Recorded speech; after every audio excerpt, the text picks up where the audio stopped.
June 4, 1943. Railroad Street, Mexia, Texas.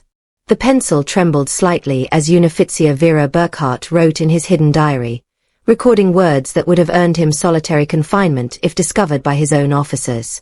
The Americans must be lying to us. No nation could possess such abundance while fighting a war on two fronts. Through the train window, he had just witnessed something that contradicted 3 years of Nazi propaganda. Electric lights blazed from every farmhouse, every street corner, every shop window. An endless constellation of electricity stretching across the Texas plains at 10 o'clock at night. In Germany, blackout regulations had plunged the Reich into darkness since 1940. Even before the war, rural electrification reached barely 20% of German farms. Yet here, in what Nazi propaganda had described as a decadent collapsed America, electricity flowed like water. 1,850 veterans of Irwin RML's Africa Corps stepped down from the passenger train. Not cattle cars, not freight wagons, but cushioned Pullman coaches with dining services and sleeping BS. The entire population of Mahia had turned out to witness their arrival. What none of them knew was that this moment would trigger the most profound psychological transformation in modern history, a systematic demolition of Nazi ideology through the sheer display of American industrial capacity. The mathematics of Allied victory were being written not in battle plans, but in production statistics that would soon shatter every assumption these soldiers carried about their enemies, their homeland, and their cause. The collapse had begun on May 13, 1943 in Tunisia. General Jürgen von Arnim, Rommel's replacement, surrendered along with approximately 250,000 to 275,000 German and Italian soldiers. The numbers varied as scattered units continued surrendering over several days.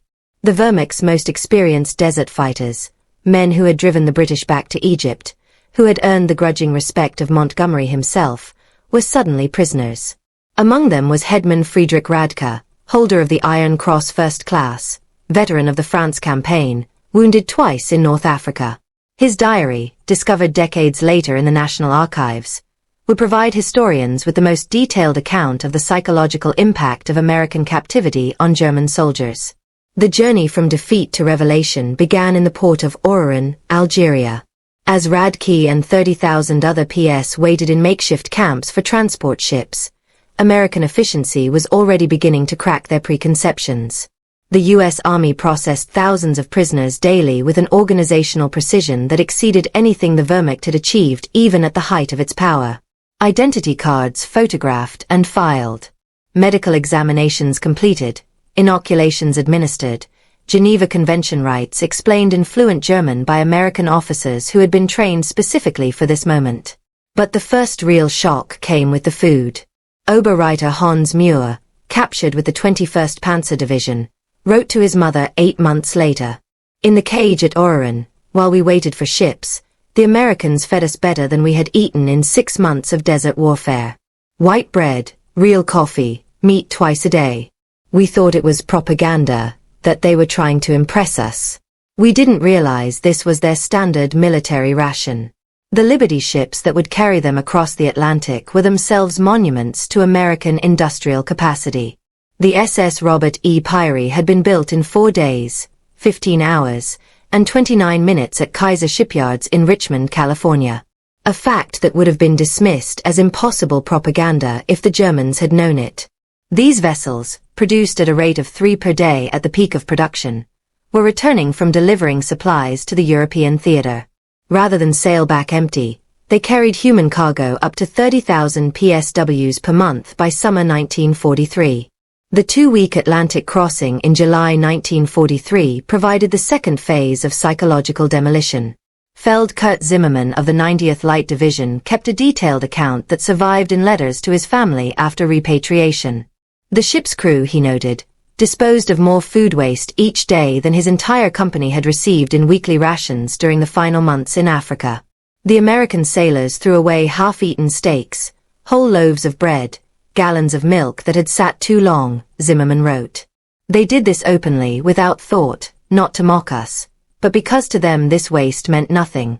Their supply was limitless. The ships themselves became floating classrooms in American power. PS discovered that the vessel carrying them was one of 2,710 Liberty ships that would be built during the war. Each one requiring 250,000 parts assembled from components manufactured in 32 states. The engines, they learned from talkative American guards, were built in 3 separate factories, each producing 900 horsepower cylinders that were then assembled in ports that had barely existed 2 years earlier. Lieutenant Colonel Wilhelm von Stobern, whose aristocratic Prussian family had served in every German war since Frederick the Great, would later write in his memoirs, "As our ship approached the American coast, I watched the radar antenna rotating above the bridge. This technology, which we believed only we, and perhaps the British possessed in limited quantities, was standard equipment on a cargo vessel. It was then I first suspected that Germany had already lost the war." August 2, 1943, Norfolk Naval Base, Virginia. The first sight of America shattered the last remnants of Nazi propaganda about American industrial weakness. The Norfolk base sprawled across 4,300 acres, its docks stretching for miles, its cranes loading and unloading dozens of ships simultaneously. In a single day, this one port handled more tonnage than the entire German port of Hamburg managed in a week. Gerrit Jon Baer, a factory worker from the Ruhr before his conscription, counted 47 cargo ships in various stages of loading or unloading. Each crane, he noted in his secret diary, lifted loads that would have required a dozen men and horses in Germany. They moved with electric power, smoothly, continuously, without the coal smoke that choked our industrial cities. The prisoners were formed into columns for the march to the waiting trains. Along the route, they passed parking lots filled with civilian automobiles, hundreds of them belonging to dock workers. In Germany, private automobile ownership remained a privilege of the wealthy and the party elite. The Volkswagen, promised to the German people since 1934, remained a propaganda dream with fewer than 1,000 ever delivered to civilians. Here, ordinary laborers drove to work in their own cars. But nothing prepared them for the trains themselves. Not boxcars, not the 40 and 8 wagons, 40 men or 8 horses that had carried German troops across Europe, but full passenger coaches. Pullman cars with padded seats that converted to sleeping berths. Dining cars with white tablecloths and silver cutlery. Observation cars with panoramic windows. Headman Radke wrote, "We boarded like tourists, not prisoners." The American guards seemed almost embarrassed by the comfort. One sergeant apologized that the air conditioning wasn't working properly in our car. Air conditioning. In August, we had believed such luxury existed only in Hitler's personal train. The 3-day train journey from Norfolk to the camps of Texas and Oklahoma would prove more destructive to Nazi ideology than any military defeat. As the trains rolled through Virginia, the prisoners pressed their faces against windows, witnessing an America that couldn't exist according to everything they had been told. Every small town blazed with illumination. Martinsville, Danville, Greensboro, communities that in Germany would have been lucky to have a single electric street lamp displayed illuminated shop windows, electric signs, houses with lights burning in multiple rooms. The trains passed factories running night shifts, their windows glowing, parking lots full even at midnight. Obergreiter Mayer, whose father was a Nazi party bloc leader in Hamburg, wrote in a letter discovered in 1987, "We passed through dozens of cities that first night. Everyone had more electricity than all of Hamburg. The guards told us this was normal, that every American town had electricity since the 1920s. I called him a liar. He just shrugged and said we would see." In Roanoke, Virginia, the train stopped for water and coal. The prisoners watched as American railway workers performed in 30 minutes what would have taken 2 hours in Germany. Automated coal loaders, electric water pumps, mechanized lubrication systems. Every aspect of the operation demonstrated technological superiority. More disturbing still was the casual wealth of the workers themselves. They wore leather boots that would have cost a German laborer 2 months' wages. They drank Coca-Cola from glass bottles and threw the empties into bins without thought. They smoked cigarettes continuously, stubbing them out half-finished. Failed Wabel Hinrich Mahler, an electrical engineer from Siemens before the war, calculated that the single railway yard they stopped in used more electricity in 1 hour than his entire district in Berlin used in a day. The waste was magnificent, he wrote. They left lights burning in empty buildings. Electric fans ran in vacant rooms. It was the carelessness of infinite resource. As the trains crossed into Tennessee and Kentucky, the prisoners encountered American industrial power in full display. Through the windows, they watched endless factories, each one larger than anything most had seen in Germany. The Alcoa aluminum plant in Tennessee stretched for 3 m along the river, its electric furnaces consuming 175,000 kilowatts of power, more than the entire city of Munich. Near Louisville, the trains slowed as they passed the Rubber Town complex, where synthetic rubber plants had sprung from empty fields in just 18 months. 4 massive facilities, each employing thousands of workers, producing 800,000 tons of synthetic rubber annually. Germany, despite inventing the process, had never managed more than 120,000 tons in its best year. Oberleutnant Erich Hoffmann, a chemist from IG Farben, understood the implications immediately. In a post-war interview, he recalled, "I knew those plants. I could see the distillation columns, the catalytic crackers. Each facility was more advanced than anything we had built, and there were 4 of them just in this one location. They told us there were dozens more across the country." The trains passed Ford's Willow Run plant outside Detroit, visible from miles away. This single factory, built in just 9 months, produced a B-24 Liberator bomber every 63 minutes.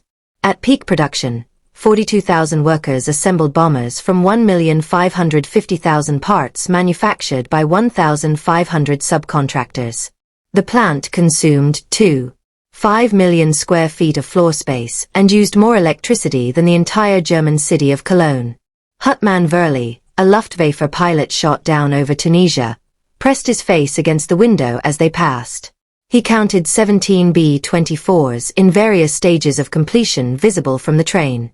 We had been told American planes were inferior, hastily built, would fall apart in combat, but I could see the precision of the assembly lines, the quality of the construction. These were not inferior aircraft. They were simply built faster than we could imagine possible. The deeper the trains penetrated into America, the more complete became the destruction of Nazi mythology. In St. Louis, they crossed the Mississippi River on the Eads Bridge, while below them, barges carried more grain than the entire German harvest of 1942. The prisoners could see grain elevators stretching along both banks, each one holding enough wheat to feed a German city for months. Unratia Karl Schmidt, a farmer's son from Bavaria, wrote in his diary, "The Americans transport food as we transport ammunition in endless quantities without concern for loss. I watched them loading a single barge with enough wheat to feed my entire village for 5 years. The crane operator was eating a sandwich with meat thicker than our weekly ration." In Kansas City, the train stopped at a massive stockyard where tens of thousands of cattle waited for slaughter. The smell of May-attacking plants filled the air for miles. German PS who had subsisted on 200 g of meat per week in Africa when lucky watched American workers eating beef sandwiches during their lunch break. "They ate meat like we ate bread," wrote griefer Paul Fischer. "No, that's wrong. They ate meat like we wished we could eat bread. The guard bought us hamburgers from a stand near the station. Meat, cheese, vegetables on white bread for 15. He bought 20 of them without thinking, paid with a single dollar bill. This was not special. This was their normal food." The arrival at the camps themselves provided the next level of cognitive demolition. Camp Hearn, Texas, built in just 4 months, housed between 3,000 and 4,800 prisoners in conditions that exceeded what most had known as civilians. Wooden barracks with electric lights, flush toilets, hot showers, and steam heat. Each building constructed with more lumber than entire German villages possessed. The camp hospital astounded the medical personnel among the prisoners. Oberst, Lieutenant Colonel Dr. Friedrich Bauer, chief surgeon of the 164th Light Division, found himself in a facility better equipped than most German civilian hospitals. X-ray machines, surgical equipment, pharmaceutical supplies that had been unavailable in Germany since 1941. All standard provision for enemy prisoners.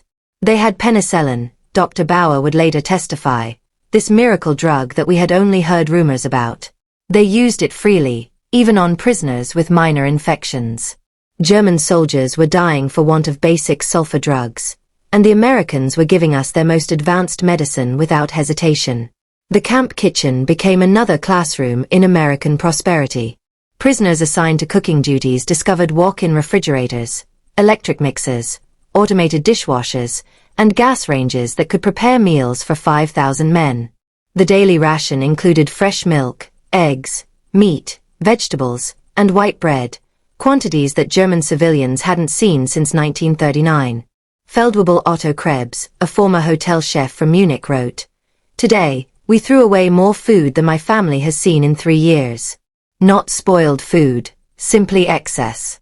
The American regulations require we prepare 10% more than needed to ensure every prisoner receives full rations. The surplus is discarded. I wept as I threw perfectly good bread into the garbage." By September 1943, the labor shortage in American agriculture led to the employment of POWs in fields and factories across the country. This decision, driven by necessity, would prove more destructive to Nazi ideology than any propaganda program could have achieved. Groups of prisoners were trucked daily to work sites, traveling through the American heartland without blindfolds or restricted routes. They saw everything. The endless fields of corn and wheat, the factories running 3 shifts, the shops full of goods, the parking lots full of cars, the houses with refrigerators and radios.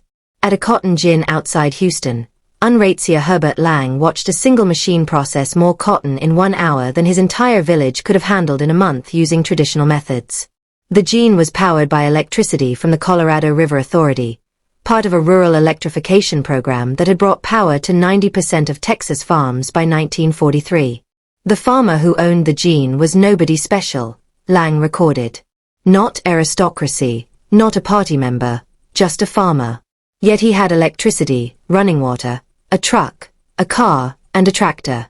His workers, including the Negroes, ate lunch from boxes containing more food than German workers received in a week. And this was normal. Every farm we passed was the same. In Nebraska, prisoners worked in sugar beet fields, witnessing agricultural mechanization that defied comprehension. A single combine harvester, they learned, could do the work of 100 men. The fields stretched to the horizon, each one larger than entire German counties. The farmers spoke casually of yields that would have been fantasy in Germany, 60 bushels of wheat per acre compared to Germany's 30 on the best land. Gefreiter Wilhelm Hoffmann, working on a farm outside Scottsluff, wrote, "The farmer's son, a boy of 16, drove a tractor worth more than everything my father had earned in his lifetime." When I mentioned this, the boy laughed and said it wasn't even a particularly good tractor. His father was waiting for a new model from John Deere that would be even better. The most devastating revelations came to those prisoners who worked near or in American factories. While Geneva Convention rules prohibited direct war production work, PSWs could work in industries that freed American workers for military production. This technicality allowed thousands of German prisoners to witness American industrial capacity firsthand. At a Campbell soup factory in New Jersey, prisoners watched production lines that processed more tomatoes in a single day than most German factories handled in a month. The facility operated with a skeleton crew of women and elderly men, as most young workers were in the military. Yet production exceeded PCM levels. Stabsfeld-Webel Ernst Vanner, who had worked in a German food processing plant before the war, documented the experience. Everything was automated. Electric conveyor belts, automatic filling machines, steam cookers that processed hundreds of cans simultaneously. One elderly woman monitored controls that managed what would have required 50 workers in Germany. She did this while listening to a radio and drinking coffee. Near Detroit, prisoners unloading coal at a power plant gained glimpses of the automotive industry's conversion to war production. The River Rouge complex, visible across the water, employed 100,000 workers producing jeeps, aircraft engines, and tanks.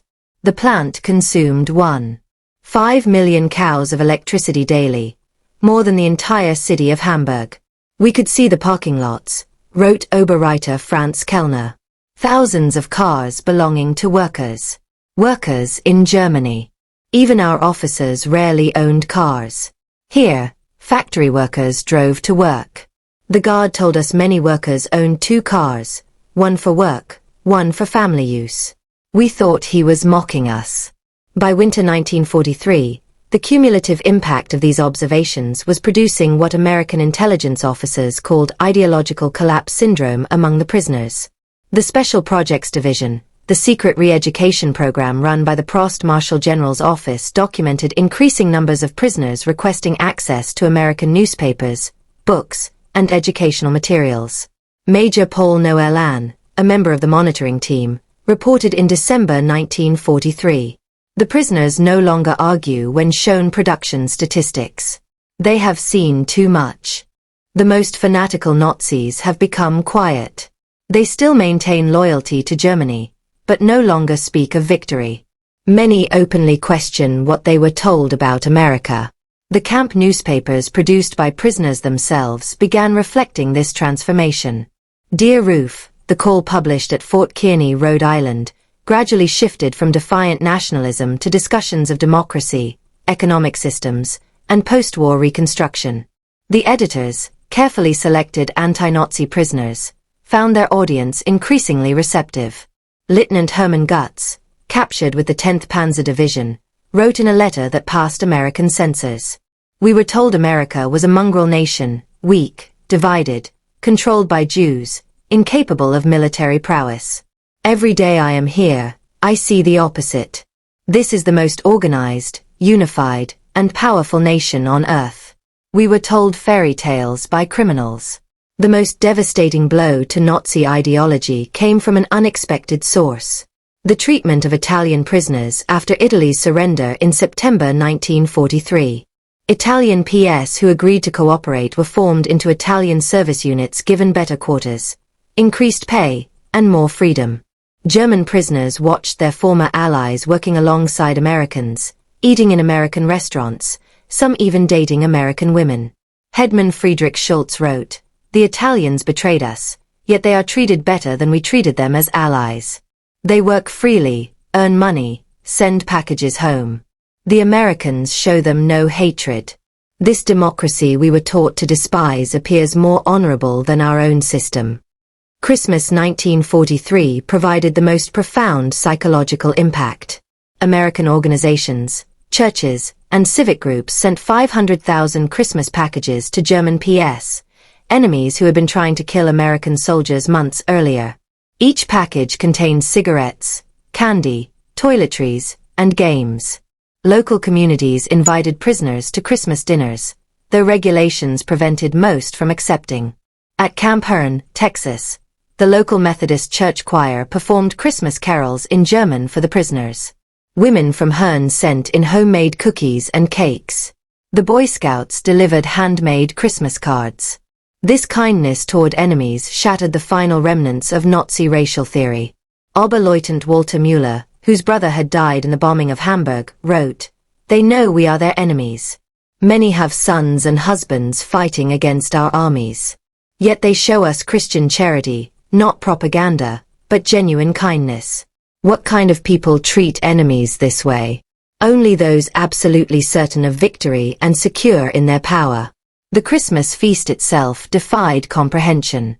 Turkey, ham, mashed potatoes, gravy, vegetables, pies, ice cream. Quantities of food that Germany hadn't seen since before the First World War. The prisoners ate until they were sick, unable to comprehend such resources being lavished on enemies. "We ate like kings," wrote Feldwebel Hansa. "Better than German generals eat, better than party leaders." And this was not special. The guards told us this was a normal American Christmas dinner, that every American family was eating the same meal. If they can feed prisoners this way, what must their own soldiers eat? By early 1944, over 40,000 German prisoners were enrolled in educational programs. They studied English, American history, mathematics, and sciences. The University of Chicago provided correspondence courses. Stanford University sent professors to lecture on democracy and economics. The thirst for knowledge was insatiable. Prisoners who had been told Americans were culturist barbarians discovered libraries with millions of books, universities that welcomed all social classes, scientific research that led the world. They read American newspapers freely, comparing multiple viewpoints, something impossible in Nazi Germany. Man Dr. Wilhelm von Braun, a physicist conscripted from the Kaiser Wilhelm Institute, attended lectures on atomic physics at Camp Shelby. He later wrote, "American professors, including Jewish refugees from Germany, taught us without hatred. They spoke of science as universal, belonging to all humanity. They were years ahead of German research, and they shared knowledge with enemies." This generosity of spirit was incomprehensible to minds shaped by Nazi ideology. The camp theaters showed American films, not propaganda, but regular Hollywood productions. Prisoners watched Gone with the Wind, seeing a depiction of American defeat and recovery that resonated with their own situation. They saw the grapes of wrath, amazed that Americans would show such self-criticism to enemies. "They hide nothing," wrote Lieutenant Joseph Kramer. "They show their problems, their failures, their conflicts. Yet this honesty makes them stronger, not weaker." In Germany, such criticism would mean death. Here it is considered patriotic. Spring 1944 brought expanded prisoner labor programs as American production reached its peak. German PSWs worked in canneries, mills, and fabrication plants, witnessing the full might of American industrial capacity. The numbers told a story that no propaganda could counter. At the Higgins Boat Factory in New Orleans, prisoners unloaded steel that would become landing craft for D-Day. They watched as workers assembled 700 boats per month, each one requiring 20,000 parts. The factory employed 20,000 workers, including thousands of women who operated cranes, welded hulls, and managed production lines. Stabsfeld Wiebel Kurt Zimmermann wrote, "Women doing men's work, Negroes operating complex machinery, teenagers running drilling equipment, everything we were told was impossible in a democracy. Yet production never stopped. 3 shifts, 24 hours, 7 days a week. They produced more boats in a month than our entire Navy built in a year." At Republic Steel in Ohio, prisoners witnessed the production of 10,000 tons of steel daily. The blast furnaces ran continuously, fed by endless trains of iron ore from Minnesota and coal from Pennsylvania. The scale defied German comprehension. This single plant produced more steel than the entire Ruhr at its peak. "I worked at Krupp before the war," wrote Oboe writer Paul Hartman. "I thought I understood industrial production, but this was beyond imagination. They wasted more steel in spillage than we could produce." The workers complained about overtime while producing quantities we couldn't achieve with slave labor and double shifts. The summer 1944 harvest provided the final demolition of Nazi propaganda about American weakness. German prisoners worked across the Midwest, witnessing agricultural production that could feed the world. In Kansas, they watched wheat harvests where single farms produced more grain than entire German provinces. Combines moved across fields like ships across an ocean of gold, each one harvesting 100 acres per day. The grain elevators they filled could hold more wheat than Germany imported in an entire year. Unteroffizier Franz Behr, a farmer from East Prussia, wrote, "One American farmer with machinery does the work of 100 German farmers." They showed me aerial photographs of the wheat fields, thousands of square miles of grain. They could lose half their harvest and still have more than all of Europe combined. In California's Central Valley, prisoners picked fruit in orchards that stretched beyond the horizon. They watched as perfectly good fruit was discarded for minor blemishes, fruit that would have been treasured in Germany. Entire crops were sometimes plowed under to maintain prices, a concept that caused psychological breakdown among prisoners from hunger-ravaged Germany. They destroyed food to keep prices stable, wrote Geriter Otto Schultz. Mountains of oranges bulldozed into pits because they had too many. We begged to be allowed to send them to Germany to our families. The guards were sympathetic but explained it was impossible. The waste was strategic proof of unlimited resources. June 6, 1944. When news of the Normandy invasion reached the camps, German prisoners experienced their final ideological collapse. The scale of the operation, 6,000 ships, 11,000 aircraft, 150,000 men in the first wave, demonstrated American organizational capacity beyond Nazi Germany's wildest dreams. Prisoners at Camp Shelby watched newsreels of the invasion within days. They saw the endless streams of ships, the artificial harbors, the supply system that delivered 15,000 tons daily across open beaches.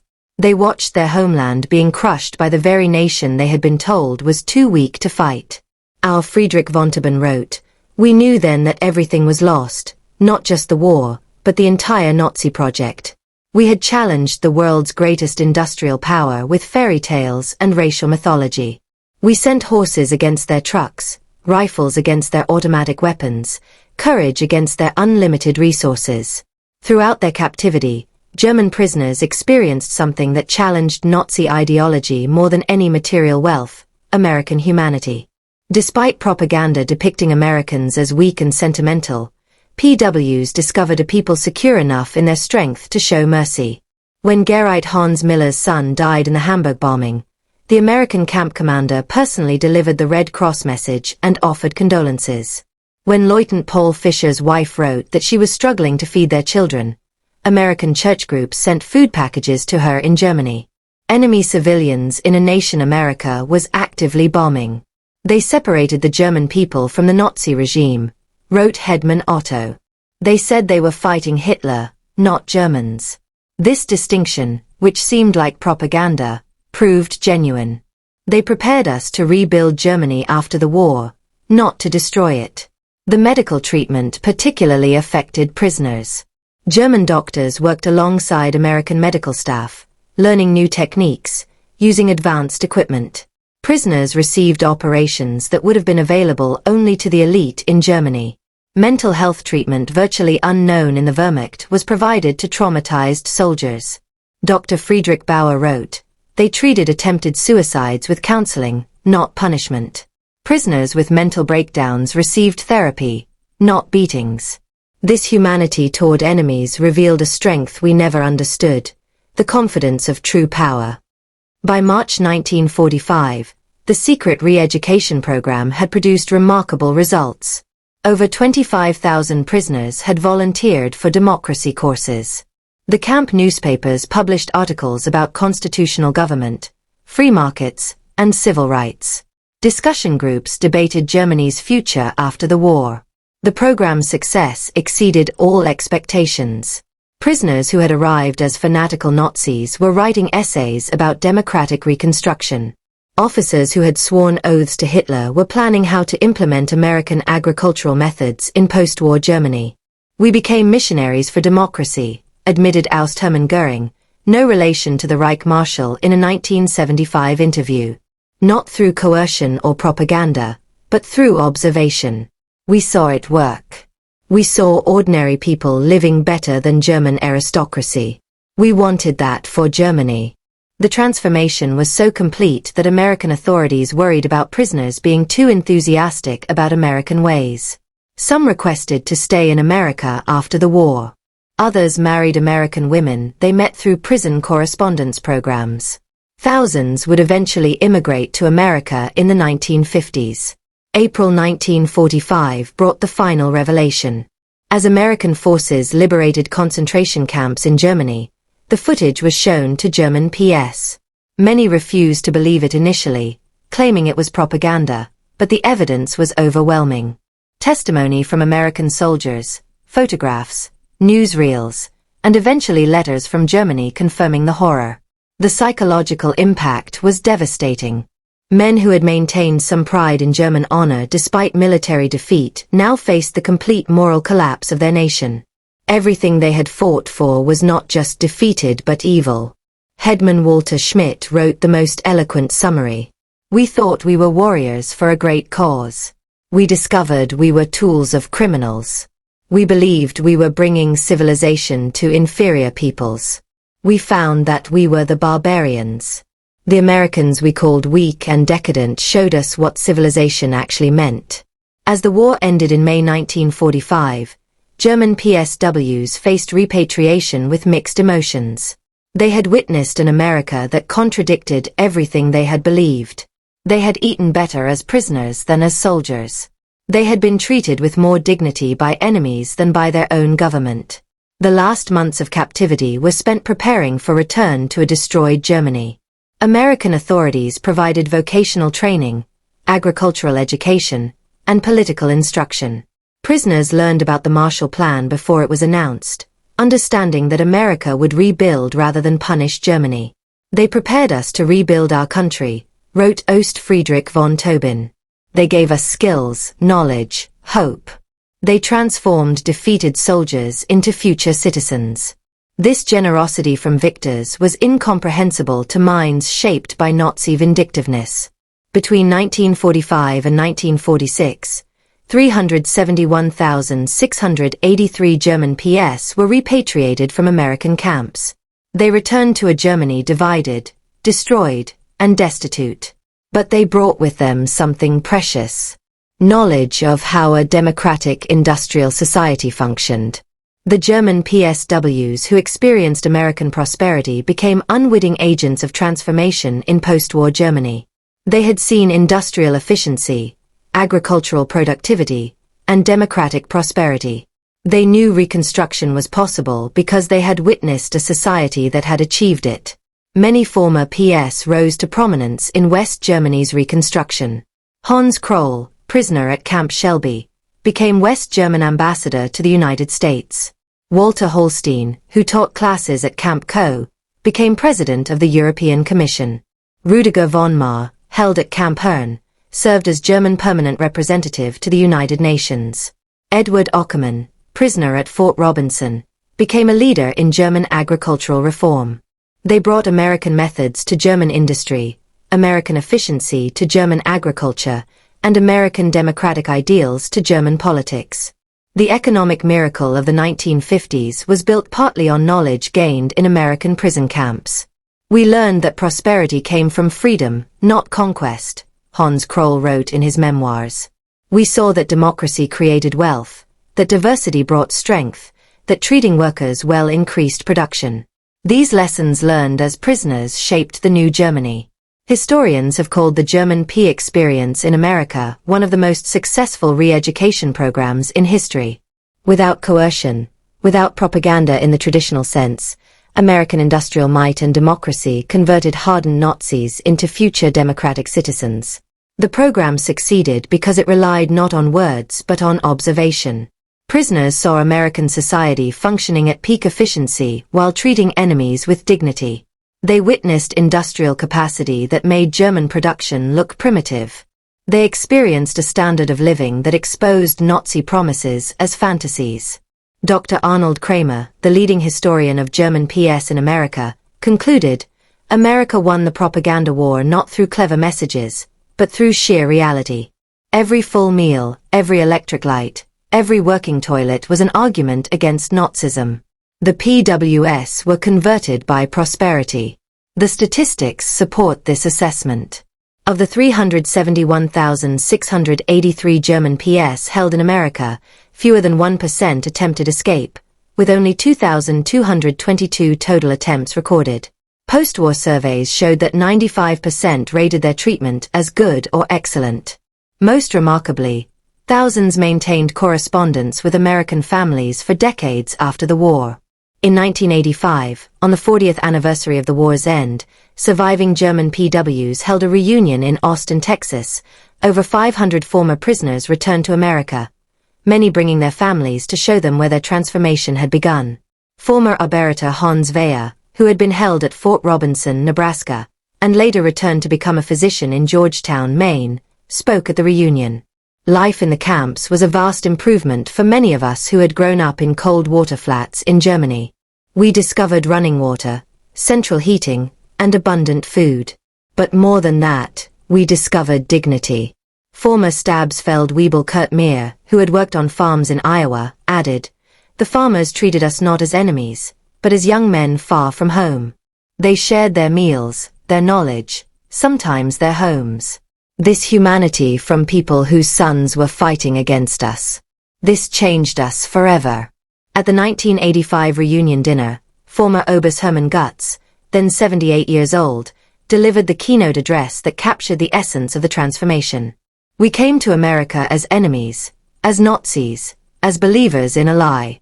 We left as friends, as Democrats, as men who had seen the truth. America showed us that strength comes not from conquest, but from production, not from hatred, but from diversity, not from tyranny, but from freedom. We witnessed the arsenal of democracy at full production. We saw farmers who produced food for the world, workers who built the tools of victory, and citizens who treated enemies with dignity. We learned that America's true weapon was not its bombs or tanks, but its inexhaustible capacity for creation and its unshakable confidence. We returned to Germany with a mission to build a society that could create rather than destroy, that could prosper through peace rather than war. The Germany that rose from the ashes was built on lessons learned in American prison camps. We who came as conquerors left as students. To America from your former enemies, now your friends. Thank you for showing us the way. The auditorium erupted in standing ovation. Americans and Germans together, former enemies united in recognition of a transformation that had seemed impossible when those first trains rolled into Texas in June 1943. The magnitude of the German P experience in America can be measured in stark statistics that reveal both the scale of the operation and its remarkable success. Camp infrastructure. Over 500 camps across 45 states, every state except Nevada, North Dakota, and Vermont. 175 main camps with 325 branch camps. Camps built to house from 250 to 12,000 prisoners each. Construction completed in average of 90 days per camp. Prisoner population 371,683 German PS part of 425,871 total Axis PS. Peak population in May 1945. Average of 20,000 new arrivals monthly in 1943, 30,000 monthly after D-Day, 60,000 monthly in final months of war. Labor contribution, 14 million mandries of agricultural labor, 100 million board feet of lumber processed, $230 million in labor value. 1940s, 80 cents daily wage per prisoner. Prisoners filled critical labor shortages in 46 states. Escape statistics. Only 2,222 escape attempts from over 371,000 prisoners. 0.6%. 0 successful permanent escapes. Most escapees recaptured within 24 hours. No American civilians harmed by escaped PS. Educational programs. 40,000 plus enrolled in educational courses. 135 camp newspapers published. 30,000 taking English classes. 15,000 in vocational training. University correspondence courses for 8,000. Post-war immigration. Approximately 5,000 former PWs immigrated to U.S. after war. 12,000 plus maintained correspondence with American families. Average correspondence duration 31 years. Many returned as tourists or business partners. Treatment assessment 95% rated treatment as good or excellent. 74% believed captivity positively changed their worldview. 61% expressed interest in learning about democracy. Less than 10% maintained strong Nazi beliefs by 1945. The German PS who experienced American industrial might didn't just witness history. They were transformed by it. Their captivity became education. Their defeat became enlightenment. And their imprisonment became liberation from the ideological chains of Nazism. In the end, America's greatest victory was not on the battlefield, but in the prison camps, where overwhelming evidence of democratic prosperity accomplished what armies could not. The complete transformation of enemy minds. The PS had arrived believing in German superiority and American weakness. They left knowing the truth. American industrial might was not just overwhelming. It was incomprehensible to minds shaped by scarcity and tyranny. The trains that had brought them into captivity in 1943 had carried warriors of the Third Reich. The ships that returned them to Germany in 1946 carried architects of democracy. They had seen the future and it worked. Their story stands as testament to a profound truth. The most powerful weapon in America's arsenal was not military might, but the simple overwhelming evidence of a free society's capacity to create abundance. The German PSWs were stunned by American industrial might, but ultimately they were converted by it. In their transformation lay the seeds of Europe's post-war redemption and the final defeat of the Nazi dream. They returned to Germany not as defeated enemies, but as witnesses to what free societies could achieve.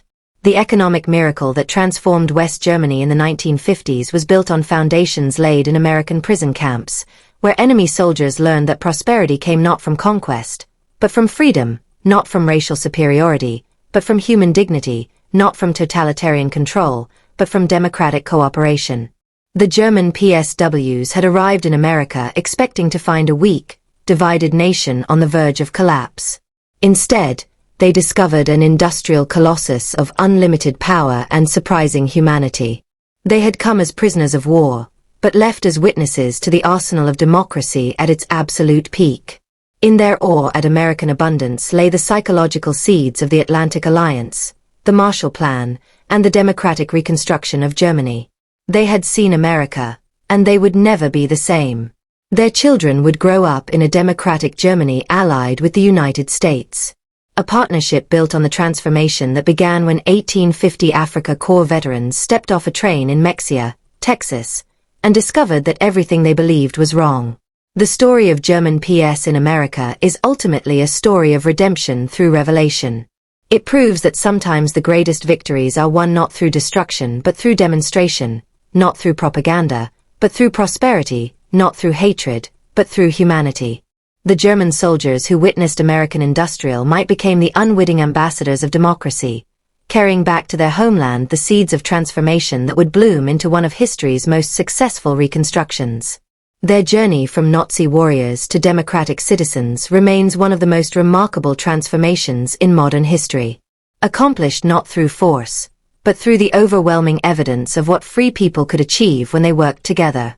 In the end, that was America's secret weapon. Not just the ability to produce more tanks and planes than any nation in history, but the capacity to transform enemies into friends through the simple power of example.